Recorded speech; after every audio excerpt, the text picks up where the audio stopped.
এই যে স্ক্রিনে যে মানুষটিকে দেখছেন, একটু ভালো করে দেখুন তো। আপনাদের কি বিশ্বাস হয় যে এই দুই ছবির মানুষ যে একই ব্যক্তি? এই যে দুটো ছবি পাশাপাশি আপনারা দেখতে পাচ্ছেন, আর আপনার তো বিশ্বাস হচ্ছে না, এই তো? হ্যাঁ, বিশ্বাস না হওয়ারই কথা, কারণ এই দুই ছবির পার্থক্য আকাশ পাতাল তফাৎ। কিন্তু এটিই চরম বাস্তবতা।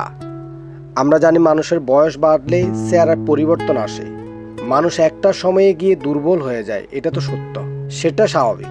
কিন্তু এই মানুষটির ক্ষেত্রে এটি কোনো বার্ধক্য নয়, বরং মরণব্যাধি ক্যান্সারের কারণে খুব অল্প সময়ের মধ্যে ঘটে যাওয়া এক বীভৎস পরিবর্তন। অল্প কিছুদিন আগেও যিনি ইয়ং কোম্পানির কেএসআই ইউনিট 6-এ অ্যাসেম্বলি ম্যানেজার হিসেবে সুস্থ সবলভাবে দায়িত্ব পালন করতেন, মাত্র কয়েক মাসের ব্যবধানে এক মরণব্যাধি তাকে একদম নিংড়ে দিয়েছে।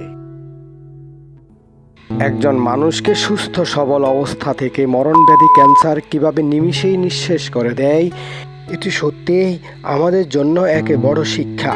বিশেষ করে যখন কেউ একজন দক্ষ ম্যানেজার হিসেবে দায়িত্ব পালন করছিলেন এবং হঠাৎ এভাবে চলে যান, তখন এটি আমাদের জীবনের তুচ্ছতা মনে করিয়ে দেয়।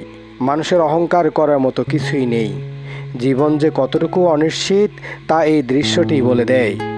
ইন্না লিল্লাহি ওয়া ইন্না ইলাইহি রাজিউন।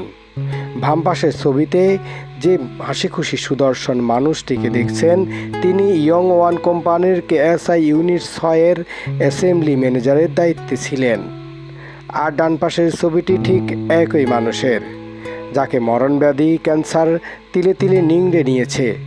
সুস্থ এবং অসুস্থ অবস্থায় এই আকাশ পাতাল পার্থক্য দেখলে বিশ্বাস করাই কঠিন যে এই সেই মানুষটি। আসলে এটাই জীবনের নির্মম সত্য।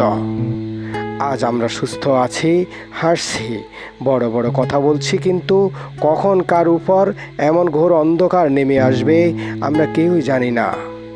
যে মানুষটি আজ এত বড় দায়িত্ব পালন করছেন, কাল হয়তো তিনি আমাদের মাঝে নাও থাকতে পারেন। তাই আমাদের চলাফেরা, কথাবার্তা এবং মানুষের সাথে আচরণ অত্যন্ত নম্র ও বুঝে শুনে করা উচিত। মানুষের মনে কষ্ট দেয়া কিংবা অহংকার করা থেকে বিরত থাকুন, কারণ এই শরীর আর এই সৌন্দর্যের গরিমা নিমিষেই ধূলিসাৎ হয়ে যেতে পারে। হে আল্লাহ, ওনার আত্মাকে শান্তি দিন এবং আমাদের সবাইকে সঠিক পথে চলার তৌফিক দান করুন। আমিন।